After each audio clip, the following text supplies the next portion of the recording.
The morning air at Joint Base Pearl Harbor Hickam carried the weight of history. February 12, 2026. The sun climbed over the Ko'olau Mountains, casting long shadows across the tarmac, where a C-17 Globemaster sat silent, its cargo bay open like a steel mouth waiting to be fed. Brigadier General Cassandra Thorne stepped off a civilian shuttle bus. She wore an olive-drab flight suit. No name tape, no rank, no unit patch. The fabric was pristine, sterile, anonymous. Her dark hair was pulled back in a severe regulation bun. She carried a single duffel bag over her shoulder and a locked aluminum case in her left hand. She looked like 1,000 other technical contractors who passed through this base every month. That was the point. Cass walked toward the bachelor officer quarters, her boots silent on the concrete. Around her, the base hummed with its morning rhythm. A formation of sailors in dress whites marched past their cadence, sharp and mechanical. An F-22 Raptor screamed overhead, afterburners painting contrails across the cloudless sky. In the distance, the USS Arizona Memorial sat perfectly still in the harbor, a white structure suspended above the sunken battleship that had burned here 85 years before. Cass had studied the casualty reports from that day. 1,177 sailors entombed beneath the water. She thought about them often, about how quickly order becomes chaos, how leadership failures compound, how men die when systems fail. She checked into her quarters with minimal conversation. The desk sergeant, a young airman named Cooper, barely looked up from his screen. He handed her a key card and pointed toward Building 7. Room 214, ma'am. Chow hall's across the street. You need anything else? No, thank you. Her voice was low, clear, deliberate.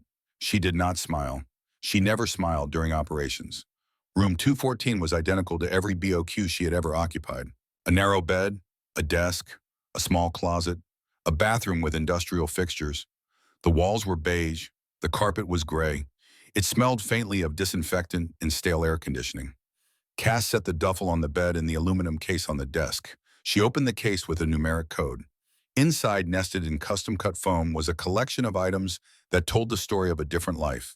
A silver star, a pair of shoulder boards with the single gleaming insignia of a brigadier general, a name tape that read Thorne, a unit patch showing a phoenix rising from flames, its wings designed to look like satellite antennas.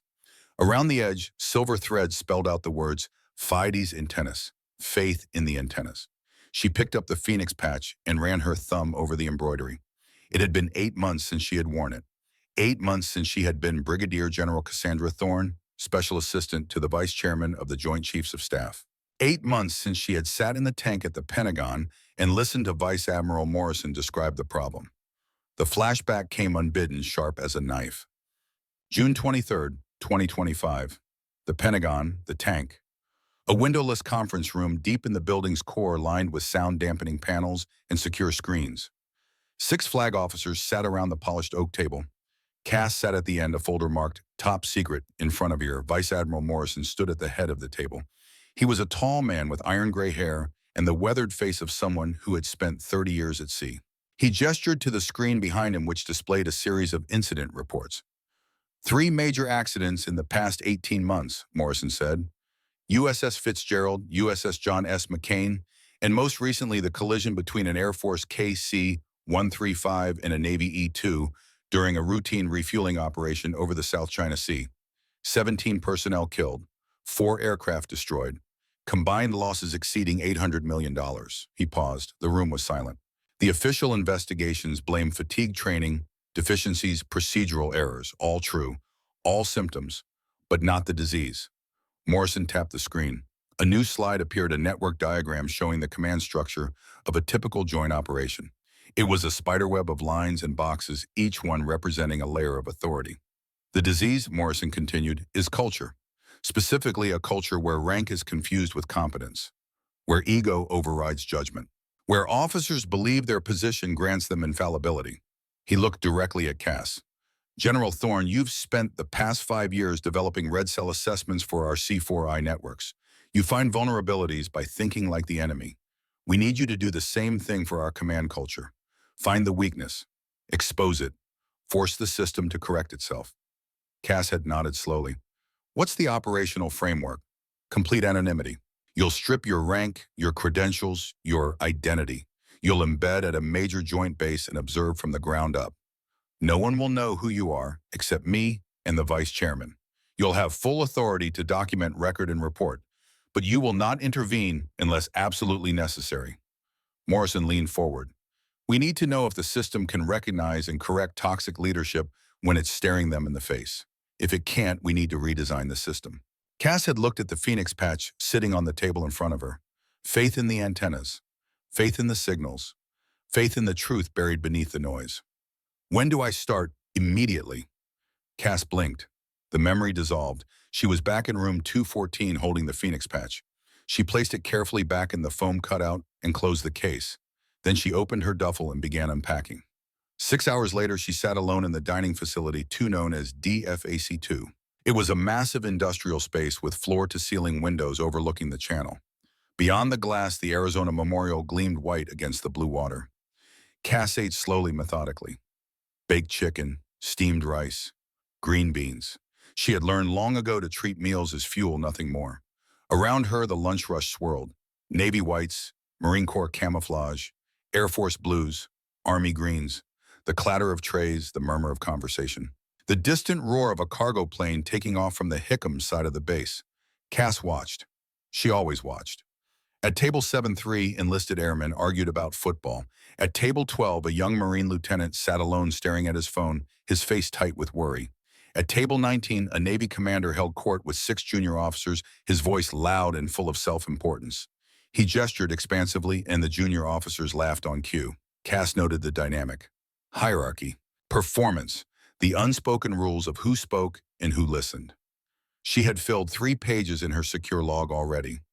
15 friction points. 15 moments where ego and authority clashed with reality. She took a sip of water and glanced at her tablet. On the screen, disguised as a technical manual, was the operational timeline for Wardroom Pacific. The exercise would begin in 36 hours. It would involve 3 carrier strike groups, 2 Marine Expeditionary Units, and 4 Air Force wings. Over 40,000 personnel, 300 aircraft, 50 ships. And every single one of them would be tested by a scenario Cass herself had designed 6 months ago. She had named it Spectral Cascade, a polymorphic electronic warfare attack that would turn the network against itself. A ghost in the machine. It was elegant, brutal, and designed specifically to expose one fundamental question. What happens when technology fails and leaders must rely on judgment instead of data? Cass had built the scenario with one assumption in mind, that the people who held authority would not necessarily be the people who held competence. And when the two collided, the system would reveal its true character. She closed the tablet and returned to her meal. That was when the main doors of the DFAC swung open. Rear Admiral Garrett Whitmore entered like a man who owned the building. He was 52 years old, barrel-chested with a square jaw and the kind of tan that came from years on carrier decks. His summer whites were starched to the point of rigidity. His chest was a billboard of achievement, ribbons stacked 4 rows high, the gold Navy parachutist badge, the gold naval aviator wings, the gleaming shoulder boards of a 2-star admiral. He moved with the confidence of a man who had never been told no. Behind him walked 4 people, 2 young lieutenants, both in their mid-20s, both with the eager, hungry look of officers desperate to please. Lieutenant Marcus Parrish was tall and blond, with a jawline that looked chiseled from marble. Lieutenant Kyle Brennan was shorter, stockier, with red hair and freckles. They flanked Whitmore like security guards. Behind them walked Commander Elliot Hargrove. He was 38, slim, with dark hair graying at the temples and the careful, neutral expression of a man who had learned to survive by reading the room. He was Whitmore's flag aide. His job was to anticipate the Admiral's needs and manage his schedule and shield him from unpleasantness. And finally, Lieutenant Commander Bridget Ashford, 34, blonde with the crisp efficiency of a career staff officer. She was the flag secretary. She carried a tablet and walked half a step behind Hargrove. Whitmore's eyes swept the DFAC. He dismissed the enlisted tables immediately. His gaze moved to the officer section evaluating measuring. Then he saw it. Table 42, a 4-person table near the expansive plate glass windows. The best view in the house, looking directly out over the channel, over the memorial, over the harbor, where Pearl Harbor had burned 85 years ago. And sitting at that table alone, it was a woman in a plain flight suit. Whitmore's expression shifted. Not anger? Not yet. Just calculation. Opportunity. He pointed. Look at this. His voice was loud. It cut across the ambient noise of the DFAC. Conversations at nearby tables faltered. Heads turned. Prime real estate. Whitmore continued. Occupied by... He squinted. What is that A flight line mechanic? Lieutenant Parrish laughed. Lieutenant Brennan joined in a beat later. Commander Hargrove's jaw tightened almost imperceptibly. Whitmore led his group directly toward table 42. Cass did not look up. She brought a forkful of rice to her mouth with unshakable steadiness. She chewed, swallowed, placed the fork neatly on her plate. Whitmore stopped at the edge of the table. He planted his hands on his hips, casting a large shadow over her. She did not look up. Excuse me. His voice was booming, theatrical, designed for an audience. Cass finished chewing. She swallowed. She placed her fork on her plate. Then slowly she raised her eyes to meet his. They were dark, analytical, utterly placid. You're in our spot, Sergeant. The rank was deliberate, a demotion, an insult. Cass was not wearing any rank at all, but Whitmore had chosen Sergeant. Air Force, enlisted, 2 steps below officer, a calculated diminishment. Cass did not react. She simply looked at him. Her silence was more unnerving than any protest. Lieutenant Parrish stepped forward, emboldened by the Admiral's swagger. You heard the Admiral. This table is reserved for senior leadership. Scram! Cass turned her gaze to Parrish. It was a brief, dispassionate assessment, like a scientist observing a specimen. Then she looked back at Whitmore. This is a general dining facility, she said. Her voice was low, clear, without inflection. There are no reserved tables. Whitmore's smile was predatory. He loved this. A little public discipline to keep the lower ranks on their toes. It reminded everyone who held the power. I'm making it reserved now, he said. I'll ask you one more time out of professional courtesy. Get up and find another seat. Cass picked up her fork. The intention was clear. She was going to resume her meal. I am not finished. The Admiral's face flushed crimson. The laughter from his aides died. The nearby tables had gone completely quiet. Every eye in the DFAC was now on this confrontation. This was no longer about a table. It was about authority, about order, about who decided the rules and who obeyed them. Whitmore turned his head slightly, not taking his eyes off Cass. Commander Hargrove, have these 2 gentlemen escort this individual from my table. Lieutenant Parrish and Lieutenant Brennan grinned. They cracked their knuckles in a pantomime of force. Commander Hargrove hesitated. Admiral, perhaps we could just take the next table over. Whitmore's voice dropped to ice. Are you questioning my order, Commander? Hargrove's face went blank. No, Admiral. He looked at Cass. There was something in his eyes, a silent plea, a warning. She ignored it. Lieutenant Parrish reached for her arm. All right, lady, let's go. His hand had not yet made contact when she moved. It was not a strike. It was a fluid biomechanical redirection. As his fingers brushed the fabric of her flight suit, Cass pivoted on the ball of her foot. Her body flowed around his outstretched arm like water. Her left hand cupped his elbow joint. Her right hand gently guided his wrist. She used his forward momentum against him. A simple application of leverage. She spun him off balance. He stumbled, not falling but lurching awkwardly sideways. He collided with Lieutenant Brennan, who had been moving in behind him. The entire sequence took less than 2 seconds. It was graceful, efficient, utterly devoid of aggression. It was the application of physics, not a fight. It was the kind of technique taught at exactly one place in the Air Force, the Special Tactics School at Hurlburt Field, Florida. A course reserved for field-grade officers in special operations and intelligence. The 2 lieutenants untangled themselves. Their faces were a mixture of shock and embarrassment. Cass was already seated again. Her posture was unchanged. She had not spilled a drop of water from her glass. The hush in the DFAC deepened. Whitmore stared. For a moment he was speechless. He had expected resistance, protest, something he could punish. He had not expected a lesson in judo performed with the detached air of someone solving a minor engineering problem. He recovered quickly. His fury masked his astonishment. Assault? He roared. You just assaulted a naval officer. I want your name and your unit right now. You are in a world of trouble. Cass calmly reached into a pocket on her thigh. She withdrew a small black tablet. She tapped the screen once. The faint sound of Whitmore's voice played back for a fraction of a second. Assault, you just assaulted. She silenced it. She had been recording. A receipt. She looked up at him. Her face was as impassive as stone. My name is Thorne. Whitmore's jaw worked. Your rank, Thorne. What is your rank? She did not answer. She held his gaze for 3 long seconds.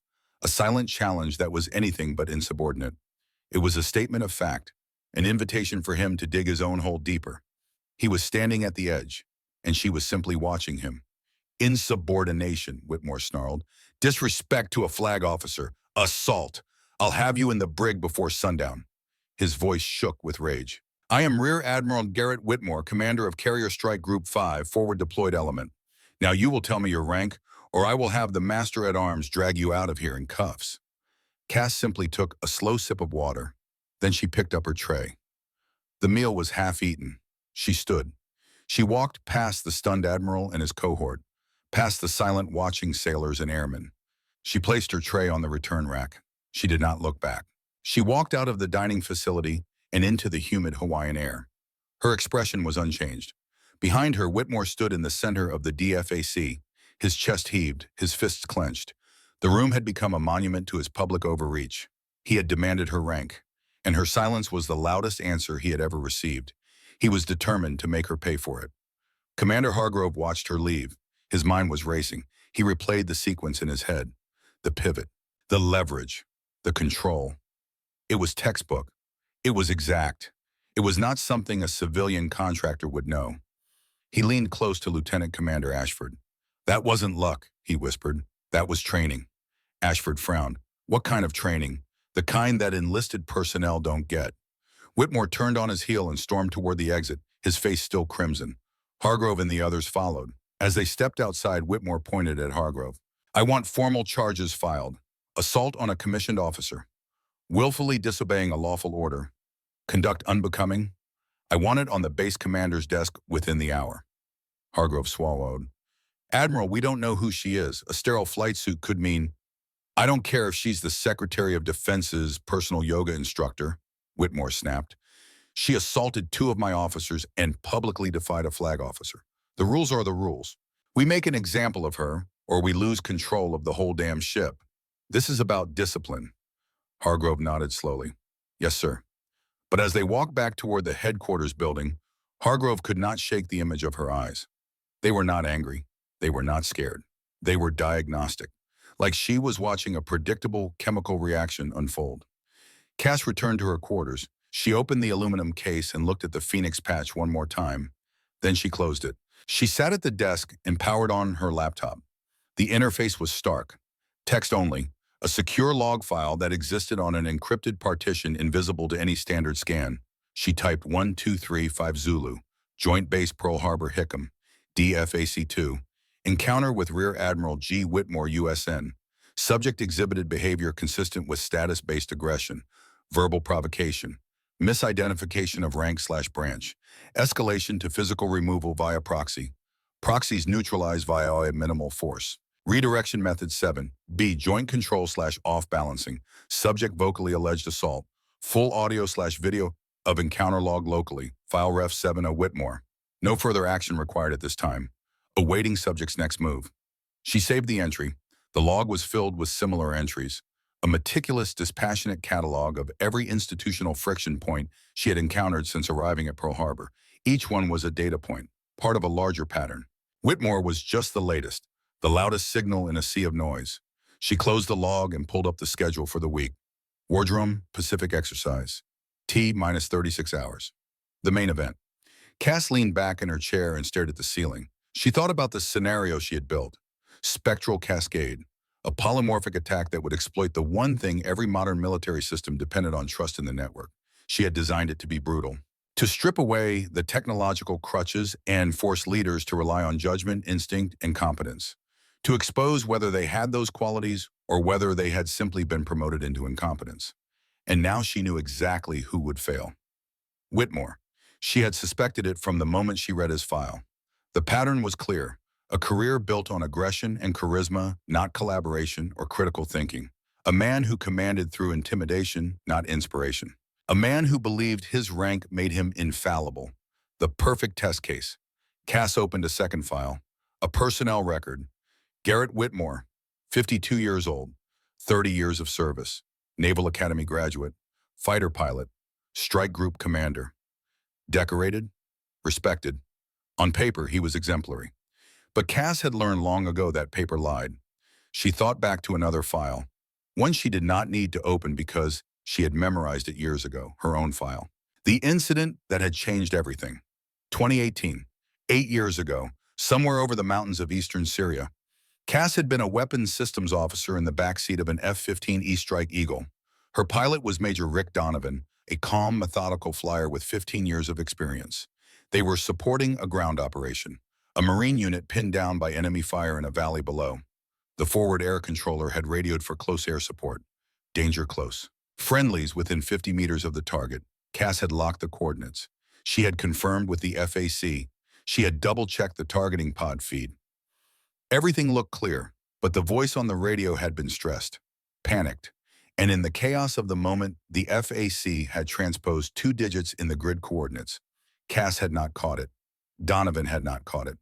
They had dropped 2 500-pound JDAMs exactly where they were told, 50 meters from the enemy position, and directly on top of 4 Marine infantrymen who had been moving to flank. The explosion vaporized them. Cass had seen the smoke plume. She had heard the screaming on the radio, the FAC's voice broken and desperate. Check fire, you hit us, you hit us. The investigation had cleared her, cleared Donovan, cleared everyone. It was a communication failure, a tragic accident, the fog of war. But Cass had never forgiven herself. 4 men, 4 fathers, 4 sons, dead because someone transposed 2 digits and no one caught it. She had requested a transfer out of strike aviation the next day. She had moved into electronic warfare, into C4I, into the invisible world of signals and networks where precision mattered more than aggression, where listening mattered more than shouting. She had spent the next 8 years learning how to prevent that kind of failure, how to design systems that caught human error, how to build cultures where people questioned authority when authority was wrong. And now she was here, at Pearl Harbor, watching another officer make the same mistakes she had seen 100 times before, confusing confidence with competence, confusing rank with correctness. She was going to stop it. The knock on her door came at 17:30 hours. Cass was not surprised. She opened the door. Standing in the hallway was Chief Master Sergeant Donovan Kane. He was 48 years old, tall and lean, with close-cropped gray hair and the weathered face of someone who had spent 28 years in the Air Force. His uniform was immaculate. His ribbons told the story of a man who had been everywhere and done everything. He did not salute. He simply looked at her. "Ma'am," he said. His voice was gravelly respectful. "May I have a word?" Cass stepped aside. Kane entered. She closed the door. Kane stood in the center of the small room, his hands clasped behind his back. He looked at the closed aluminum case on the desk, then at Cass. "I was in the DFAC," he said. "I saw what happened." Cass said nothing. Kane continued. "I've been at this base for 3 years. I've seen Admiral Whitmore do that exact thing a dozen times. He picks a target, someone who looks out of place, someone who won't fight back, and he makes a show of authority, keeps people in line." Cass folded her arms. "And," Kane smiled faintly, "and you're not someone who looks out of place. You look like someone pretending to look out of place." Cass raised an eyebrow. Kane gestured toward the case. "That technique you used, I saw it once before, at Hurlburt. I was there for a joint exercise in 2019. Watched a special tactics instructor demonstrate the exact same move. He said it was taught exclusively to field-grade officers in sensitive billets." Cass did not react. Kane's smile widened. "I don't know who you are, ma'am, and I don't need to know. But I do know you're not a civilian contractor. And I know Admiral Whitmore just made a very big mistake." Cass held his gaze for a long moment. Then she spoke, her voice quiet. "Chief, if someone were to ask you what you saw today, what would you say?" Kane straightened. "I'd say I saw an admiral abuse his authority and a professional handle it with minimal force and maximum restraint. I'd say I saw someone who knows how to de-escalate a situation instead of making it worse." Cass nodded slowly. "Good answer." Kane turned to leave. Then he paused at the door. "One more thing, ma'am. The exercise starts day after tomorrow. Word is it's going to be a rough one. Admiral Whitmore has been talking it up. Says his strike group is going to dominate." Cass allowed herself the faintest hint of a smile. "We'll see." Kane nodded. "Yes, ma'am, we will." He left. Cass closed the door and returned to her desk. She opened the exercise parameters one more time. Spectral cascade. A ghost in the machine. A test of leadership under pressure. Whitmore had no idea what was coming, but Cass did. She had built it. At 0430 the next morning, Cass woke in the dark. She dressed in her sterile flight suit. She laced her boots. She walked out into the Hawaiian night. The base was silent. A few lights glowed in distant buildings. The runways were empty. The harbor was still. Cass walked to the edge of the water. She stood on the concrete embankment and looked out at the Arizona Memorial. The white structure was illuminated by floodlights, suspended above the black water like a ghost. She thought about the 1,177 sailors entombed below. She thought about the 4 Marines in Syria. She thought about every life lost because someone made a decision based on ego instead of judgment. She stood there for 30 minutes, breathing, centering, preparing. At 0500, she walked back to her quarters. She showered. She ate a protein bar. She opened her laptop and reviewed the exercise timeline one final time. And then she waited. The board was set. The pieces were in motion. Whitmore had filed his complaint. The system was now engaged. All Cass had to do was let it play out. Commander Hargrove sat in his office at 0600, staring at the screen in front of him. The formal complaint was drafted, every word carefully chosen, every accusation framed in the language of military justice. Subject: formal complaint against unknown individual. Thorn charges 1. Assault on commissioned officers, UCMJ. Article 128-2. Willfully disobeying a lawful order from a superior officer, UC. MJ Article 93. Conduct unbecoming UCMJ. Article 133. Hargrove had written it exactly as Whitmore dictated. He had described the encounter in clinical terms. He had framed the woman identified only as Thorn as the aggressor, a subversive element who had instigated the conflict. He had described her calm demeanor as unsettling and her silence as defiance. The report was a masterpiece of curated outrage, designed to provoke an immediate and severe institutional response. But Hargrove could not shake the feeling that he was making a terrible mistake. He read the complaint one more time, then he signed it. He saved the file to a datapad and walked across the manicured lawns of the headquarters complex. The base commander's office was located in Building 1, a 3-story structure overlooking the harbor. Hargrove entered through the main doors and approached the reception desk. Behind the desk sat Chief Master Sergeant Kane. Hargrove blinked. He had not expected Kane to be here. Kane looked up from his screen. His expression was perfectly neutral. "Commander, what can I do for you?" Hargrove held out the datapad. "Formal complaint from Admiral Whitmore. It needs to be delivered to the base commander's office immediately." Kane took the datapad. He glanced at the screen. His face did not change. "The Admiral expects a prompt reply," Hargrove added, feeling foolish as he said it. Kane set the datapad on the desk. "The General's schedule is dynamic. The matter will be addressed in accordance with all applicable regulations." Hargrove froze. "Did you just say the General?" Kane looked at him. "Yes, Commander. The base commander is a general officer. You didn't know?" Hargrove's throat went dry. Number one, I assumed it was an Air Force colonel or a Navy captain." Kane's expression remained neutral, but something flickered in his eyes. Amusement, or perhaps pity. "Brigadier General," Kane said. "Air Force. Been here since August of last year. Temporary assignment." Hargrove felt the ground shift beneath him. A general. Whitmore had filed a formal complaint against an unknown individual, and it was being delivered to a general officer. He turned and walked out of the building, his mind racing. By the time he reached Whitmore's office, he was sweating despite the cool morning air. Whitmore looked up from his desk. "Is it done?" Hargrove nodded. "Yes, sir." "Delivered to the base commander's office." Whitmore smiled. "Good. Now we wait." Hargrove opened his mouth, closed it. He wanted to say something, to warn the Admiral. But what could he say? That he had a bad feeling, that the woman's technique was too precise, that Chief Kane had looked at him like he was a dead man walking. He said nothing. The sun climbed higher. The base came fully awake. By 0800, the dining facilities were packed. The flight line was roaring. The harbor was busy with small craft moving between ships and shore. In room 214, Cass sat at her desk. Her secure log was open. She had just finished entering the details of Chief Kane's visit. Her phone buzzed. A single encrypted message. "Wardrum Pacific commences 0800 tomorrow. Final checks complete. All assets in position. Oracle standing by." Cass closed the message. She opened the exercise timeline and reviewed the first phase.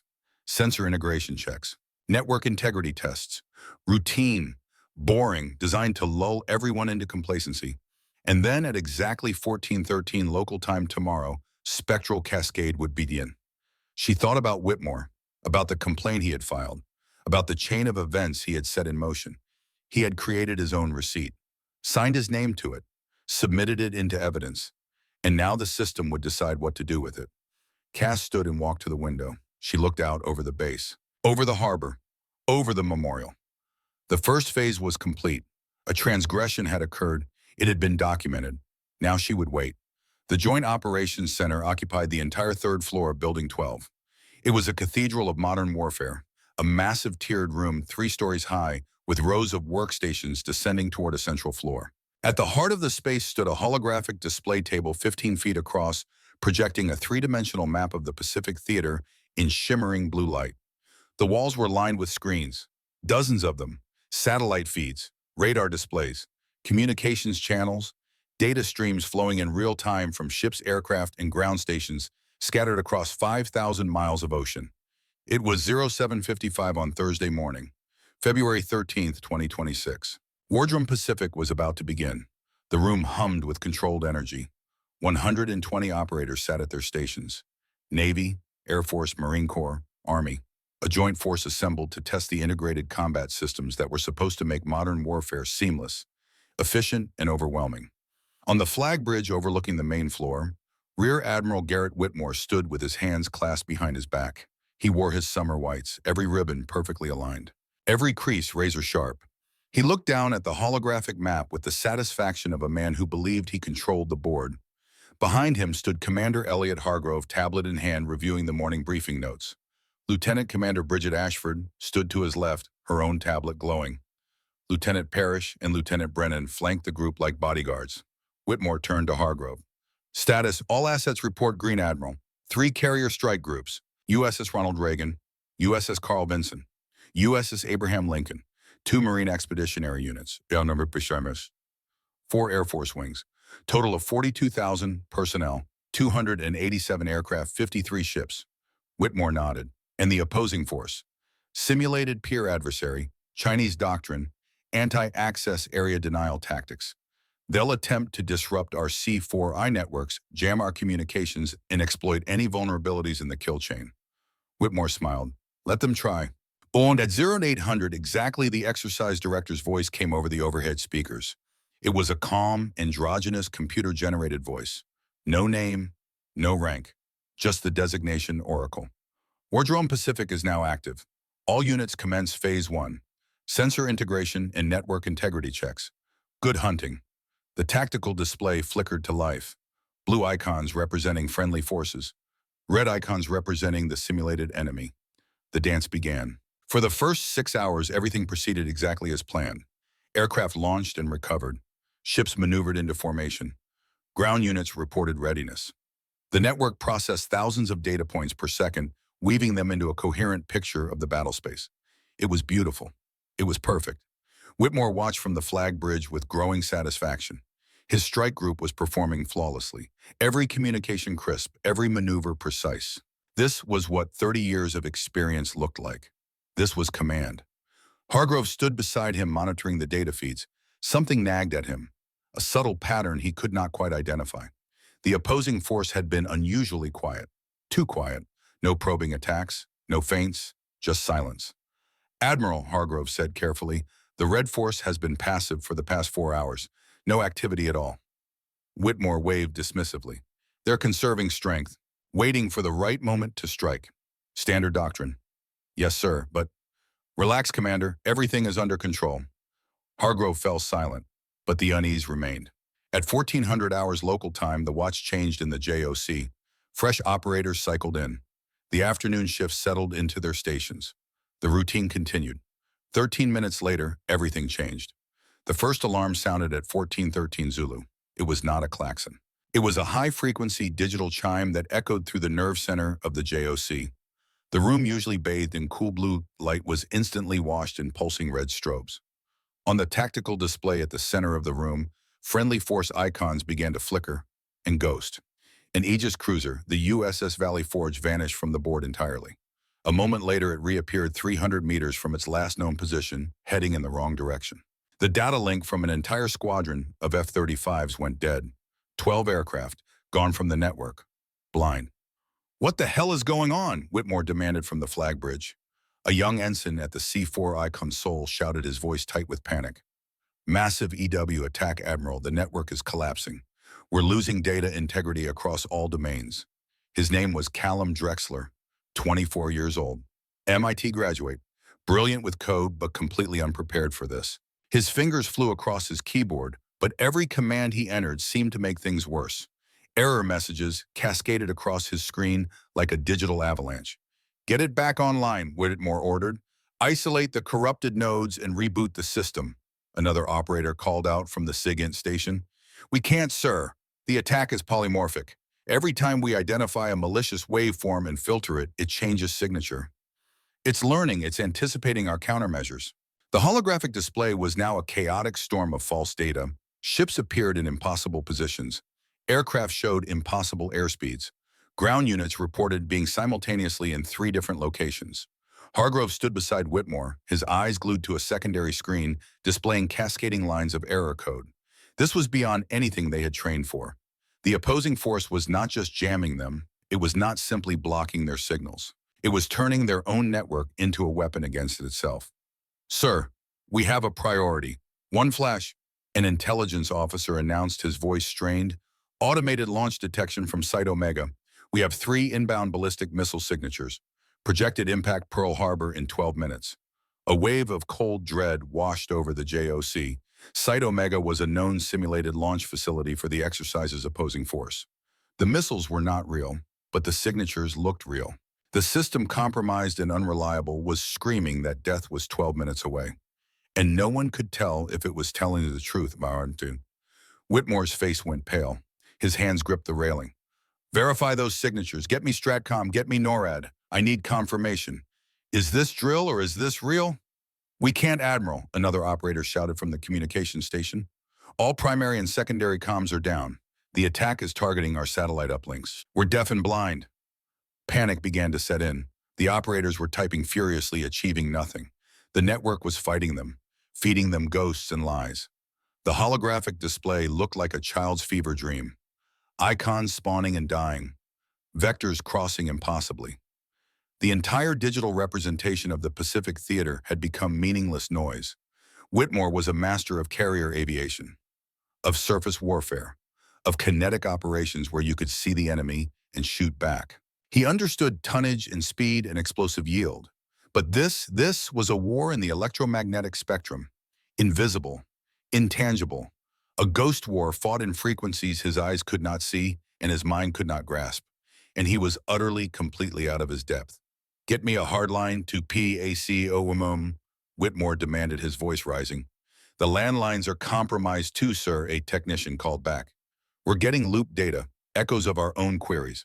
The attack has penetrated every layer of the network infrastructure." The 12-minute clock was ticking down on the main display. 11 minutes, 10 minutes, 9. Ensign Drexler was hyperventilating at his console.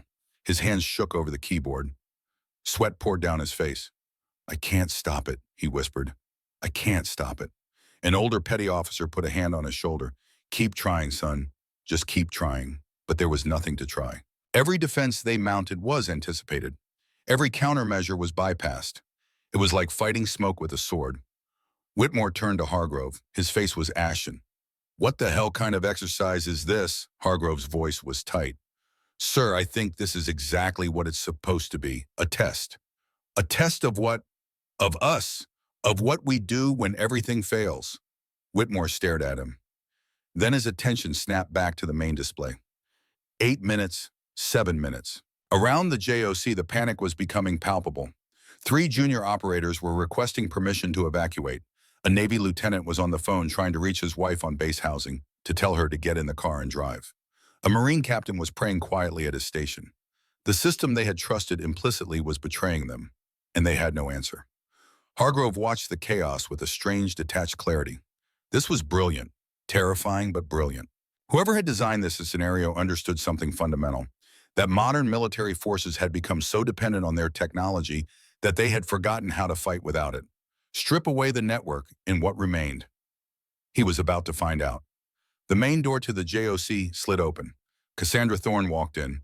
She was still wearing the same sterile olive drab flight suit. No rank, no name, no unit. Her hair was pulled back in the same severe bun. She carried nothing except a small black tablet in her left hand. She moved with a preternatural calm, her eyes taking in the entire scene in a single sweeping glance. The red strobes flashed across her impassive face, painting her in alternating light and shadow. She ignored Whitmore. She ignored the flag bridge entirely. Her attention was fixed on the chaos below.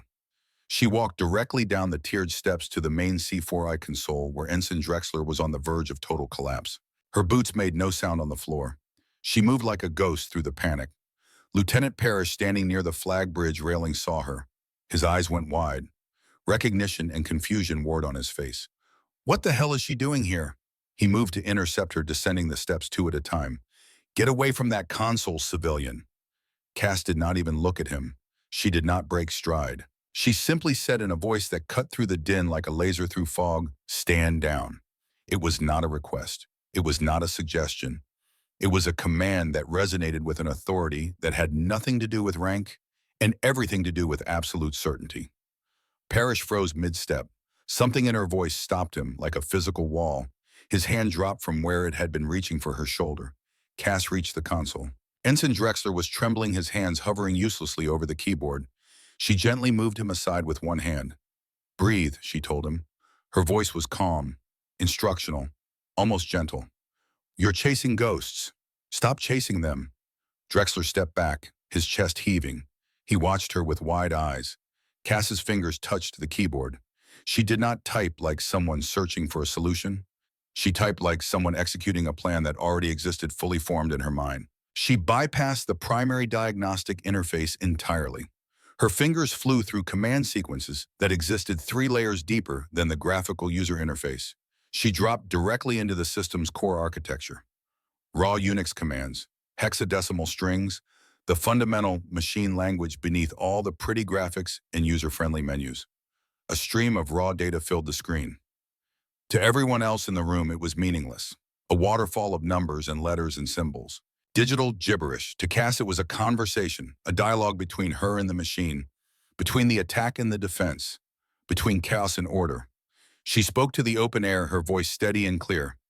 "Give me a spectral analysis of the noise floor. Focus on the 24 to 58 gigahertz range. Cross-reference with latency patterns in the last 60 seconds. The system responded, a voice command protocol that no one else in the room knew existed. A backdoor she had built into the exercise architecture 6 months ago when she designed this scenario. A complex waveform graph appeared on the screen, peaks and valleys, frequencies dancing across the display like a symphony written in mathematics. Cass studied it for 3 seconds. Her eyes moved across the pattern with the precision of a surgeon reading an X-ray. She saw what no one else could see. "There," she murmured, not to anyone in particular, just thinking aloud. "Not a direct attack.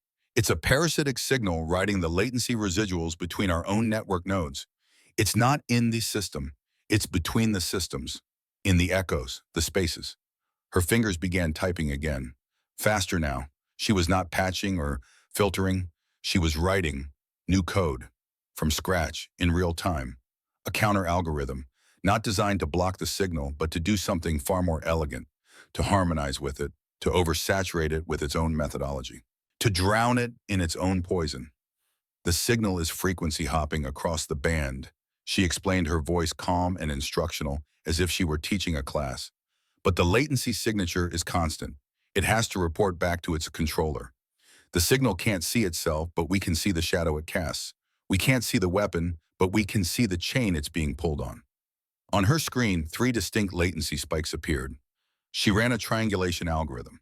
The spikes converged on a single point deep in the Pacific Ocean, a supposedly empty patch of water 700 miles west of Midway Atoll.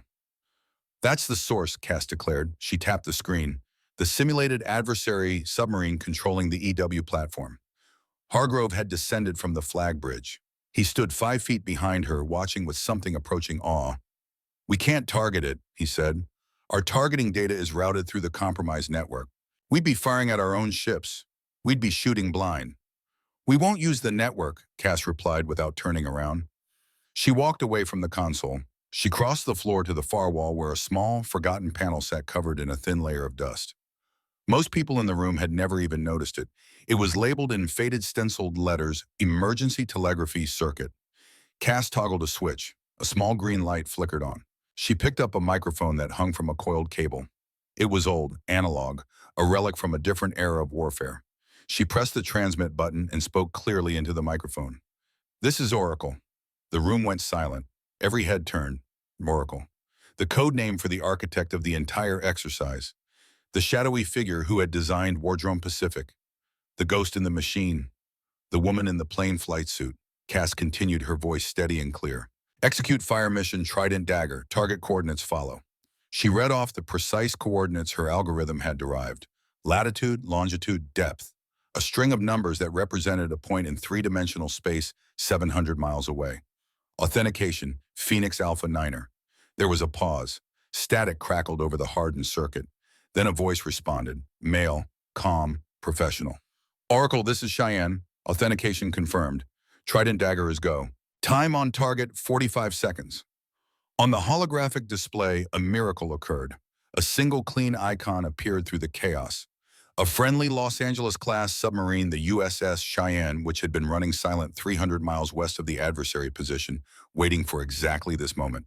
A thin yellow line extended from its location toward the red target. A simulated torpedo launch. Mark 4880 cap, wire-guided, unstoppable. 45 seconds later, a red X appeared over the adversary submarine's position. And then, like a switch being flipped, everything changed. The ghosting on the tactical display ceased.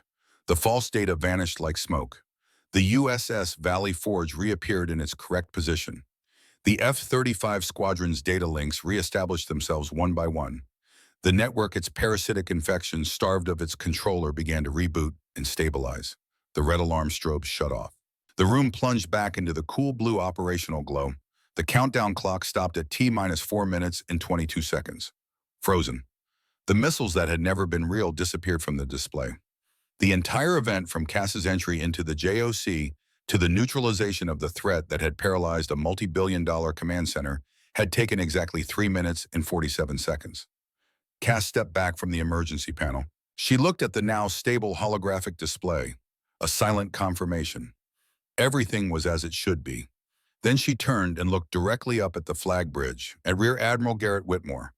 Her expression was the same as it had been in the dining facility 2 days ago. Neutral, observant, waiting. She did not speak. She did not explain. She simply looked at him with those dark analytical eyes. And in that moment, Whitmore understood. The silence in the JOC was a physical presence. It was heavier than the alarms that had preceded it, heavier than the panic that had filled the room moments before. The dozens of operators sat frozen at their stations. Their eyes were wide. Their mouths were open. They were not looking at the holographic display. They were not looking at their screens. They were looking at her. And then slowly their gazes shifted upward to the flag bridge, to the stunned pale face of Rear Admiral Garrett Whitmore. Whitmore stood rigid. His hands gripped the railing so tightly his knuckles were white.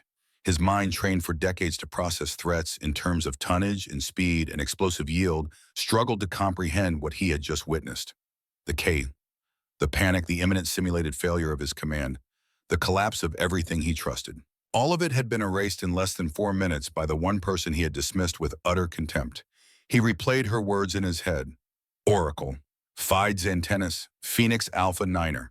These were not random phrases. They were code words from the deepest, most classified annexes of the exercise plan. Oracle was the designated call sign for the exercise director, the person who had designed the entire scenario, who had written the rules, who controlled the opposing force. A position of immense authority operating outside the normal chain of command for the duration of the war game. And he had filed a formal complaint accusing her of assault and insubordination. The sheer monumental stupidity of his actions washed over him like a wave of ice water. He felt a cold dread that had nothing to do with simulated missiles or corrupted networks. This was real. This was personal. This was career-ending. Commander Hargrove was the first to break the spell.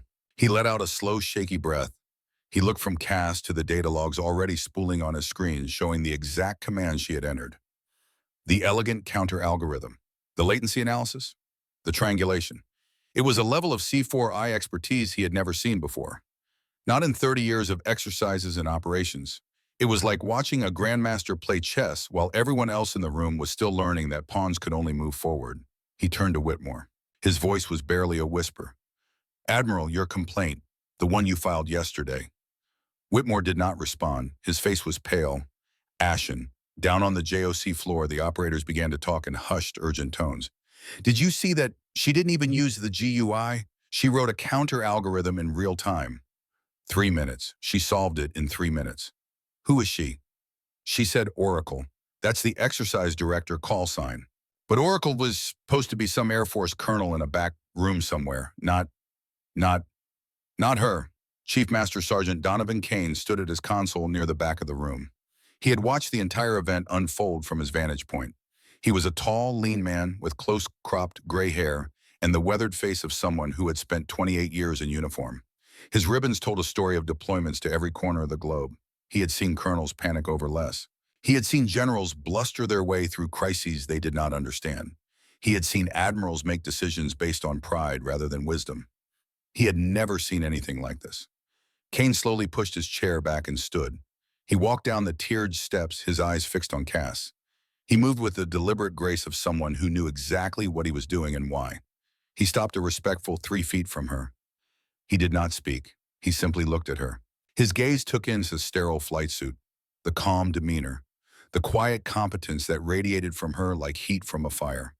His eyes, full of the wisdom of nearly 3 decades of service, saw the truth that others were only beginning to suspect.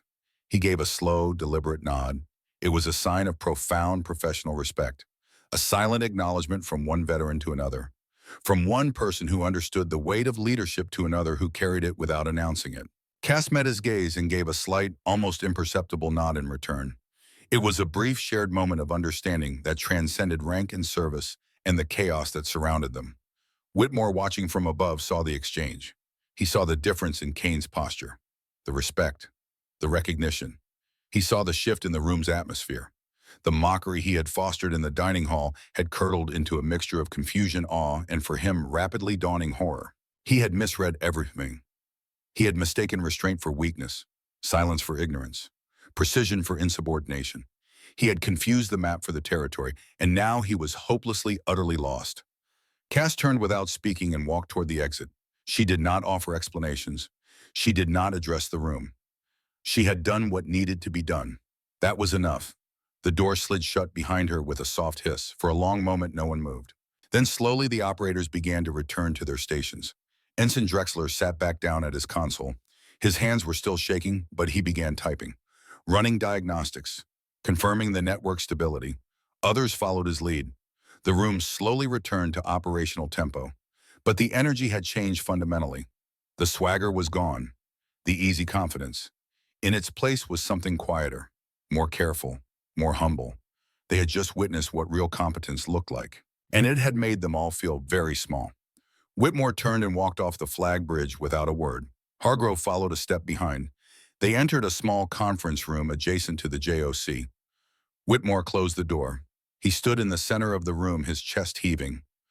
"That woman," he said slowly, each word forced out like a stone being pulled from his throat, "is the exercise director." Hargrove nodded. "Yes, sir. And I filed formal charges against her." "Yes, sir." Whitmore turned to face him. His face was a mixture of rage and fear, and something that might have been grief. "What have I done?" Hargrove set his tablet on the table. He chose his words carefully. "Sir Oracle is more than just the exercise director. That authentication code, Phoenix Alpha Niner, that's a Joint Chiefs level designation. She's not just Air Force. She's operating under direct authority from the Pentagon, probably from the Vice Chairman himself." Whitmore sat down heavily in a chair. "I accused her of assault, of insubordination. I demanded she be thrown in the brig." "Yes, sir. And she just saved the entire exercise from complete failure. She solved a problem that had our entire command team paralyzed in less than 4 minutes." "Yes, sir." Whitmore put his head in his hands. "I'm finished." Hargrove wanted to disagree, to offer some reassurance, some path forward, but he could not, because the man was right. A soft chime sounded from Hargrove's tablet. He picked it up. His face went even paler than it already was. "What is it?" Whitmore asked, his voice hollow. "Message from PACOM. A board of inquiry has been convened. Tomorrow morning, 0900, video teleconference, you, me, and he swallowed. And the subject of your complaint. Whitmore closed his eyes. Of course. Hargrove looked at the message again. Sir, there's more. The inquiry is being chaired by Vice Admiral Malcolm Sterling, PACOM Deputy Commander. And the board includes Rear Admiral Constance Reed from JAG and Brigadier General Edmund Cross from Air Force personnel. Whitmore looked up. 3 flag officers for a complaint about a lunch table. It's not about the lunch table anymore, sir. It's about judgment, about leadership, about whether you're fit for command. No, it was about something even larger than that. It was about whether the system could recognize and correct toxic leadership when it was staring them in the face. And Whitmore had just become the test case. That evening, Cass sat in her quarters. The aluminum case was open on her desk. She looked at the Phoenix patch, the silver star, the name tape. Her secure laptop was open. The after-action report from Spectral Cascade was already compiling automatically. Every data log, every communication intercept, every keystroke entered in the JOC during the crisis. It would be disseminated to the highest levels of Pacific Command and the Pentagon within 2 hours. It told a story without narrative or emotion. It showed a system collapsing, a command team paralyzed, and a single operator call sign Oracle intervening with surgical precision to restore order. Attached to the AAR as a cross-referenced file was another document. Rear Admiral Whitmore's formal complaint against an individual named Thorne for events occurring just hours before the exercise commenced. The 2 documents, when read together, painted a picture so damning that it would trigger an immediate high-level response. Cass's phone buzzed. A secure message. Vice Chairman sends congratulations. Spectral Cascade performed exactly as designed. Whitmore exposed. System engaged. Phase 1 complete. Board of Inquiry scheduled for 900 tomorrow. You are requested to attend. Recommend full disclosure of identity at appropriate moment. Well done, General. Cass read the message twice. Then she deleted it. She stood and walked to the window. The sun was setting over the harbor. The Arizona Memorial glowed gold in the fading light. She thought about the 1,177 sailors entombed beneath those waters, about the system failures that had killed them, about the warnings that had been ignored. She thought about the 4 Marines in Syria 8 years ago, about her own failure, about the guilt that had driven her into this work. This was why she did it, not for glory, not for recognition, but to prevent the next mistake, to build systems that caught failures before they became tragedies, to create cultures where people questioned authority when authority was wrong. She returned to her desk and opened her secure log one final time. 1547 Zulu, Joint Base Pearl Harbor Hickam, JOC. Spectral Cascade executed as designed. Network collapse induced at 1413 Zulu. Command team failed to respond effectively. Rod M. Whitmore demonstrated complete inability to operate without technological support. Panic overrode judgment. Paralysis overrode action. Intervention required at 1416 Zulu to prevent complete exercise failure. Solution implemented via legacy, hardened circuit, and counter algorithm. Network restored in 347. Subject Whitmore now aware of Oracle designation. Correlation with filed complaint inevitable. System correction in progress. Board of Inquiry convened for 900 Friday, awaiting final phase. She saved the entry. Then she powered down the laptop. She lay on her bed and stared at the ceiling. The room was dark except for the faint glow of the streetlight outside her window. She thought about Whitmore, about the look on his face when he realized what he had done. There was no satisfaction in it for her, no sense of victory. Only a quiet, melancholy recognition that the system had been broken and that fixing it required breaking someone. But that was the nature of institutional correction. It was not gentle. It was not kind. It was necessary. Cass closed her eyes. Tomorrow the reckoning would come. Tomorrow the mask would drop. Tomorrow the truth would be spoken aloud in a way that could not be denied or dismissed. Tomorrow Admiral Whitmore would learn what his complaint had truly cost him. And the system would demonstrate whether it could correct itself or whether it would protect its own failures. Cass already knew the answer. She had designed the test to ensure only one outcome was possible.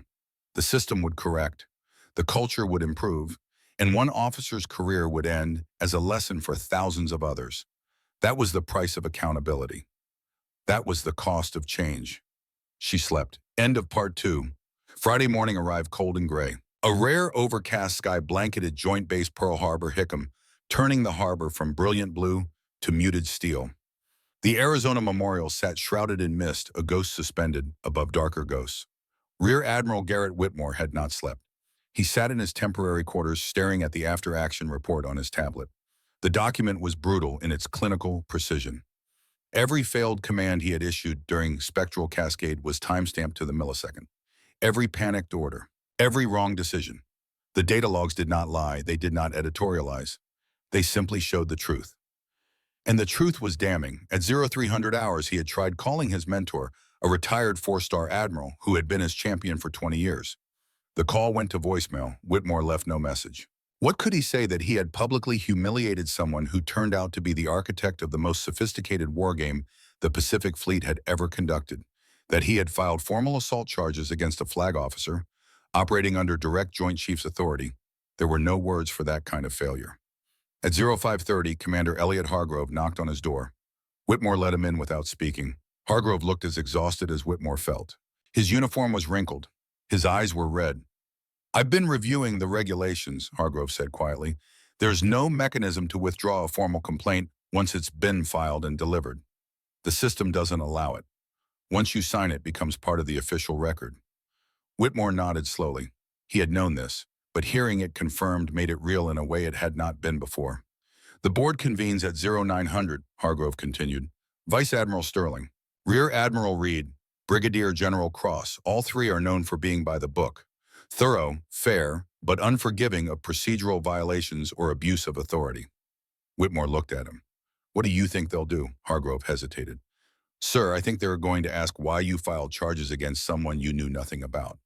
Why you escalated a minor dining facility dispute into a formal legal action. Why you didn't exercise any restraint or judgment. And what will I say? The truth, sir, that you made a mistake."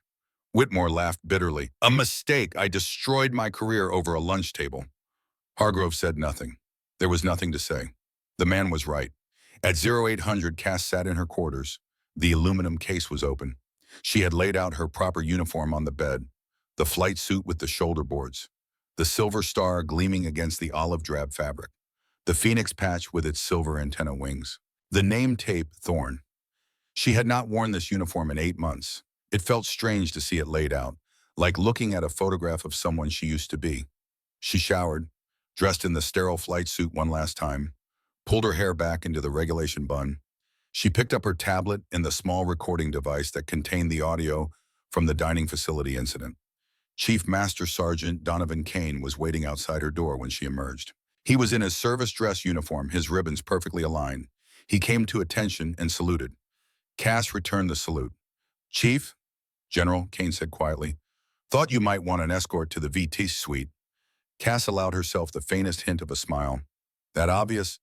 "Yes, ma'am, has been since the moment you stepped off that shuttle bus 9 days ago." They walked together across the base. The morning air was cool and damp. A C-17 roared overhead, shaking the ground. Around them, the base continued its daily rhythm. Sailors heading to morning muster. Airmen jogging in formation. Marines running the obstacle course near the flight line. None of them knew what was about to happen, that a reckoning was coming, that the system was about to correct itself in the most public, most final way possible. Kane glanced at her as they walked. "Ma'am, if I may ask, why the charade? Why not just arrive as a general officer? Why strip your rank and observe from the bottom?" Cass considered the question. "Because chief people behave differently when they think no one important is watching. They reveal who they really are. Strip away the rank and you see the character underneath, or the lack of it." Kane nodded slowly. "And Admiral Whitmore?" "Admiral Whitmore is a symptom, not the disease, Ben. The disease is a culture that rewards confidence over competence, aggression over wisdom, rank over judgment. He's just the latest, loudest example." They reached Building 1, the headquarters complex. Kane held the door open for her. "For what it's worth, ma'am," Kane said, "you've made believers out of a lot of people here. What you did yesterday in the JOC, people won't forget that." "Good," Cass said. "That's the point." The VTC suite was on the second floor, a secure room designed for classified video teleconferences. The walls were soundproofed. The screens were encrypted. A long, polished table dominated the center of the space with a camera array at one end focused on the seats. Whitmore and Hargrove were already there. They sat on one side of the table looking diminished somehow, smaller than they had seemed 2 days ago in the dining facility. Whitmore looked up when Cass entered. His face went pale. He started to stand, then stopped himself, uncertain of the protocol. Was she a civilian, an officer, his superior, his accuser? Cass said nothing. She simply walked to the far end of the table and sat down alone. She placed her tablet in front of her. She did not look at Whitmore. She did not acknowledge him at all. The silence was excruciating. At precisely 0900, the main screen flickered to life. Three faces appeared, stern, professional, absolutely devoid of warmth. In the center was Vice Admiral Malcolm Sterling. He was 56 years old, with steel gray hair and the weathered, intelligent face of a man who had spent 35 years thinking about warfare at the strategic level. He wore his service dress blues. His ribbons were a testament to a career that had spanned every corner of the globe. To his left was Rear Admiral Constance Reed, 50 years old, short dark hair, severe features. She was the head of the Navy JAG office for the Pacific Fleet. She had prosecuted and defended more cases than anyone in the room could count. Her expression suggested she had already made up her mind about what she was seeing. To Sterling's right was Brigadier General Edmund Cross, Air Force, 53 years old, bald, built like a linebacker. He was the Director of Personnel for Pacific Air Forces. His job was to manage careers, evaluate fitness for command, and recommend promotions or removals. He looked like a man who had seen this particular story play out too many times before. Sterling leaned forward slightly. His voice filled the room through the speakers. Cold, authoritative, absolute. This Board of Inquiry is now in session. The purpose of this hearing is to review the events of the past 48 hours concerning the Wardroom Pacific exercise and a formal complaint filed by Rear Admiral Marcus, Garrett Whitmore. He paused. His eyes moved from Whitmore to Cass and back again. I have two documents in front of me. One is the after-action report from the Joint Operations Center event codenamed Spectral Cascade. The other is Admiral Whitmore's complaint against an individual identified as Thorne. On the surface, these two documents appear to describe two very different individuals. Let's clarify who we are talking about. Sterling's gaze shifted to Cass at the far end of the table. Ma'am, for the record, would you please state your full name, rank, and current assignment? This was the moment. The institutional correction was beginning. Cass leaned slightly toward the microphone built into the table. Her voice was calm, steady. It filled the silent room. Brigadier General Cassandra Thorne, United States Air Force. My current duty assignment is Special Assistant to the Vice Chairman of the Joint Chiefs of Staff for Strategic Integration. My temporary assigned role for this operation is Commander Joint Base Pearl Harbor Hickam and Exercise Director for Wardroom Pacific. The words landed in the room like artillery shells. Commander Hargrove's eyes went wide. He stared at her, then at the single star he now imagined on her collar, hidden beneath the sterile flight suit. Base Commander. The title made sense now. The functional commander of the entire installation. Whitmore froze. The blood drained from his face. It was as if every circuit in his body had shorted out at once. A brigadier general, an Air Force general officer, was the base commander he had sent his petty grievance to. The woman he had belittled, threatened, and tried to have arrested was his host commander, a flag officer from a sister service, and by all accounts, a legend in the intelligence community. He had not just insulted a subordinate, he had committed a diplomatic and professional sin of catastrophic proportions. He had laughed and demanded her rank, and the answer had just dismantled his career. Vice Admiral Sterling let the silence hang for a long, painful moment. Then he continued. Thank you, General Thorne. Let the record show that General Thorne is operating under a red cell observation protocol authorized by the Joint Chiefs of Staff to assess command readiness from a bottom-up perspective. Her identity was classified for the purposes of this assessment. The sarcasm in his voice was thick enough to cut with a knife. A fact, Sterling continued, his voice hardening, that seems to have been overlooked. He turned his attention fully to Whitmore. Admiral Whitmore, your complaint alleges that General Thorne, whom you mistook for an enlisted airman, assaulted your aides. The JOC logs show that less than 12 hours later, she single-handedly prevented the simulated loss of your entire strike group in this joint base. Your complaint also mentions insubordination and disrespect. Sterling paused.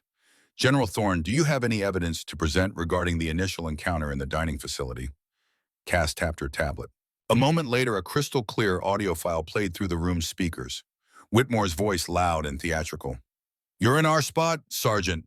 Lieutenant Parrish's voice eager and aggressive.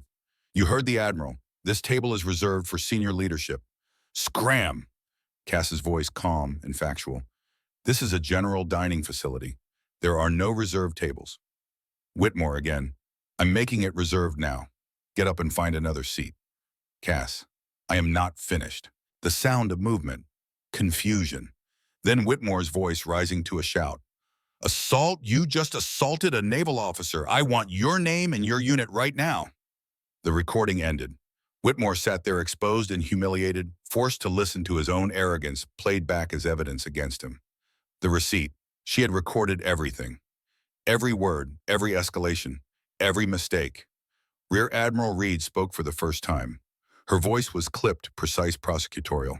The log from General Thorne's recording device documents a redirection maneuver consistent with Level 1 use of force protocols for de-escalation. There was no strike, no impact, no injury. Your officers were off-balanced using their own momentum. That is not assault under the Uniform Code of Military Justice. That is professional restraint. Sterling leaned back in his chair. Admiral Whitmore there was, however, a clear abuse of rank and authority on your part. You created a public spectacle. You attempted to intimidate a fellow service member based solely on appearance. You ordered physical removal of an individual who had committed no violation. And when your unlawful order was resisted with minimal appropriate force, you filed a frivolous and false official report against a flag officer. He paused. The weight of his words hung in the air like smoke. In short, Admiral, you confused your rank with your competence. And in doing so, you failed the most basic test of leadership. You failed to recognize that authority must be earned, not demanded. You failed to exercise judgment. You failed to show restraint. And most damningly, you failed to understand that the woman sitting across from you was testing you. And you failed that test spectacularly. Whitmore opened his mouth, closed it. No words came. What could he say? Every fact was documented. Every mistake was logged. The truth was inescapable. Brigadier General Cross spoke next. His voice was rough, like gravel grinding together.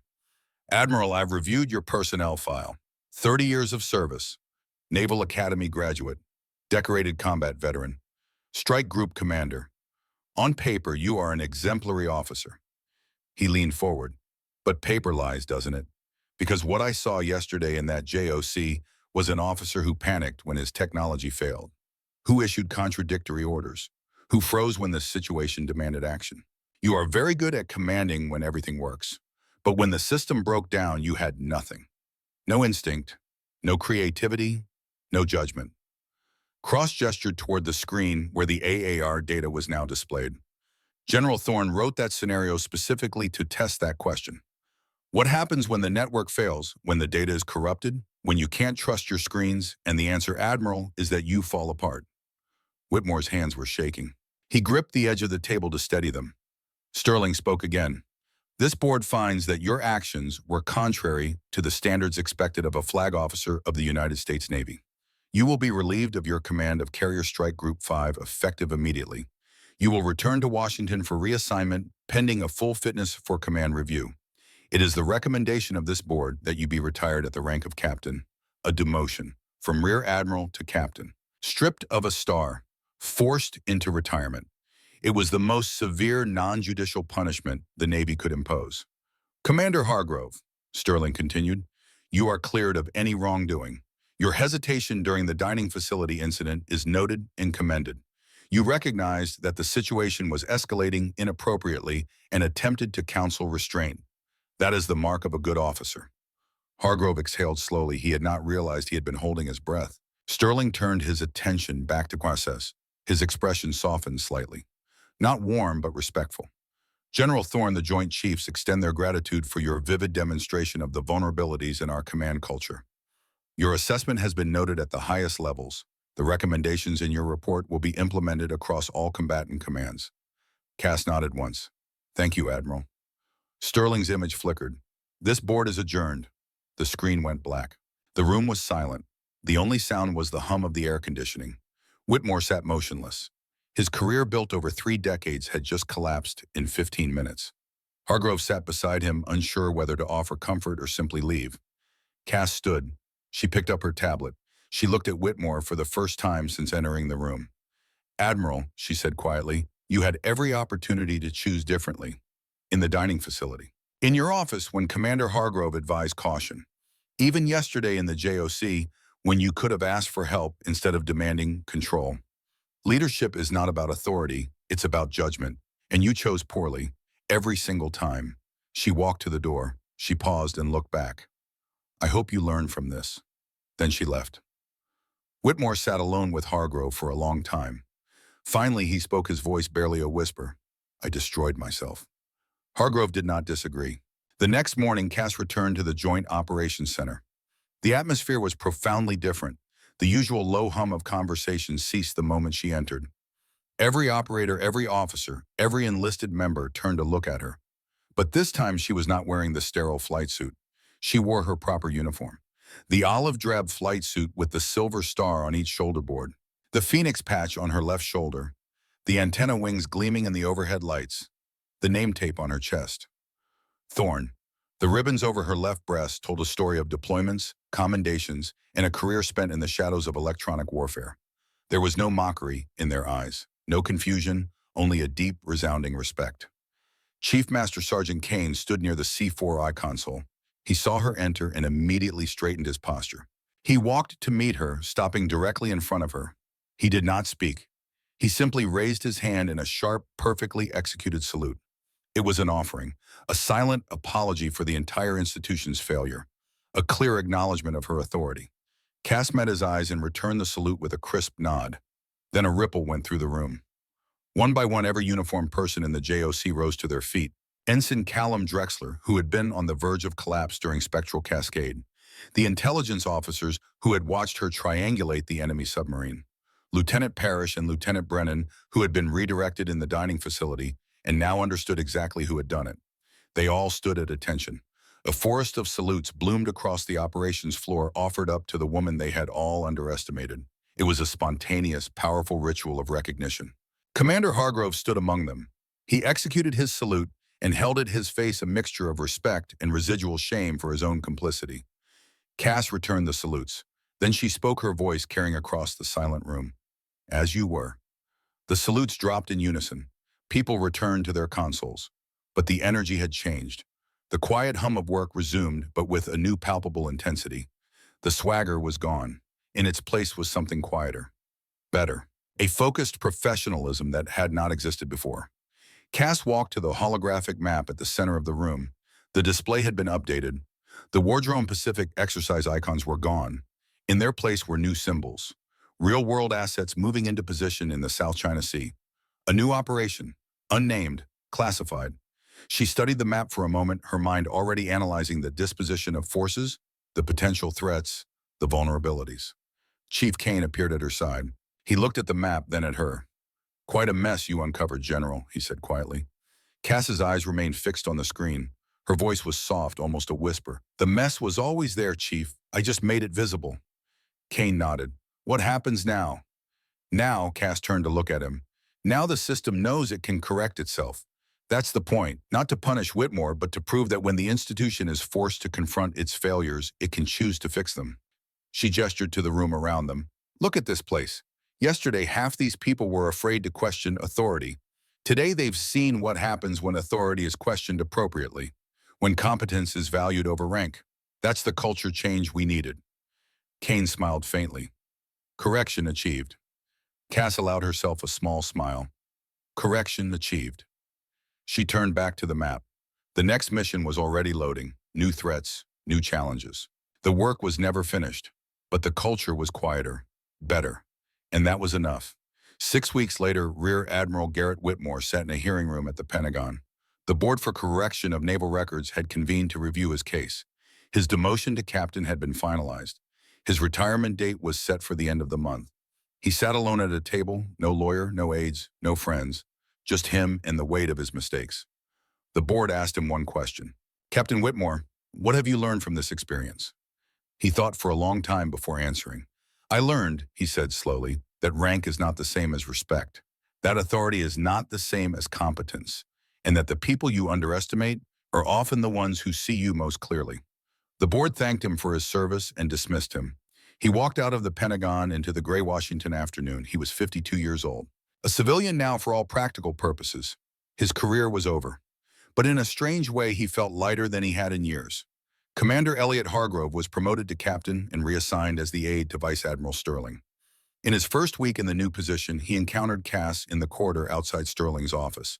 She was in Washington for a series of briefings on the Red Cell assessment results. She wore her service dress uniform, the silver star gleaming. Hargrove came to attention and saluted.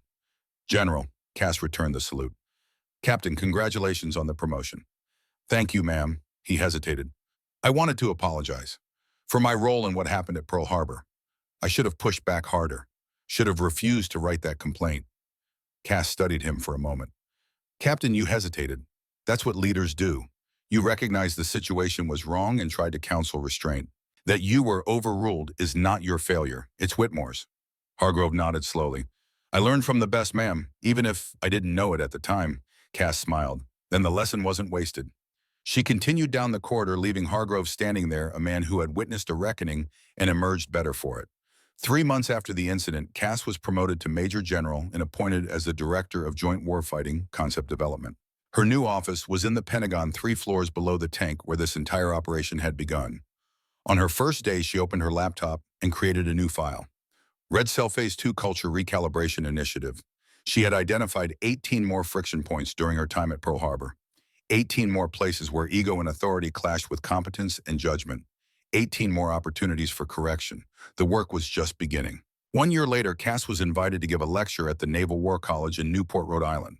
The auditorium was packed. Officers from all 5 services, civilians from the defense industry, academics studying military culture.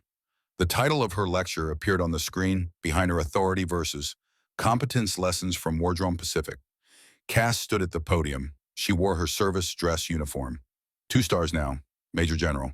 But she still wore the Phoenix patch on her shoulder. FIDE's antennas. Faith in the antennas.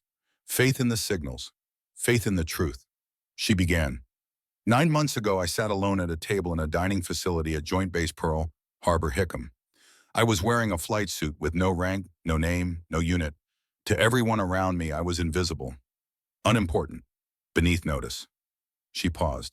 And that invisibility allowed me to see something that is often hidden when rank and authority are visible. I saw the truth about how we lead, how we command, how we treat the people we believe are beneath us. She advanced the slide. An image of the Arizona Memorial appeared. 1,177 sailors are entombed beneath that memorial. They died because a system failed to recognize the warning signs of an attack, because leaders did not listen to the signals that were there, because authority overrode judgment. Another slide. The holographic map from the JOC during spectral cascade. Chaos. Red strobes. Corrupted data. This is what happens when we confuse our tools with our competence. When we rely on technology to make us smart instead of making ourselves wise enough to use technology well. When we believe that rank grants us infallibility. She looked out at the audience, at the officers watching her with rapt attention. Culture is not rebuilt in a day, she said. It is corrected one decision at a time. One moment of humility at a time. One willingness to say, I don't know at a time. One choice to listen instead of demand. The final slide appeared, a single line of text. Correction is not punishment. Correction is progress. Cass stepped away from the podium. Thank you. The applause was immediate, sustained, respectful. As she left the stage, she thought about Whitmore, about where he was now. She had heard he was teaching high school mathematics in Virginia, living quietly, staying out of the public eye. She hoped he had learned, hoped he was better for the experience. But whether he was or not, the system had learned, and that was what mattered. In a darkened office in the Pentagon, a figure sat alone watching a recording of Cass's lecture. The office belonged to the Secretary of Defense. When the video ended, the secretary leaned back in the chair and smiled. A voice spoke from the shadows. An aide. She passed the test. More than that, the secretary replied. She proved the concept works. Red Cell cultural assessments, bottom-up observation, exposing toxic leadership before it causes catastrophic failure. The aide stepped forward. What's next? The secretary opened a folder on the desk. Inside were files, dozens of them, bases around the world, commands across all services, each one flagged with the same assessment: cultural vulnerabilities detected. Phase 3, the secretary said. We send her to fix the entire joint force. The screen faded to black. Somewhere over the Pacific Ocean, Brigadier General Cassandra Thorne sat in the back seat of a C-17 Globemaster. She was heading to her next assignment. Another base, another observation, another correction. She looked out the small window at the clouds below. At the vast expanse of ocean stretching to the horizon, the work was never finished. The mission was never complete, but that was fine. Because she had faith in the antennas, faith in the signals, faith that the truth when brought into the light would always correct the darkness. Fide's antennas, always.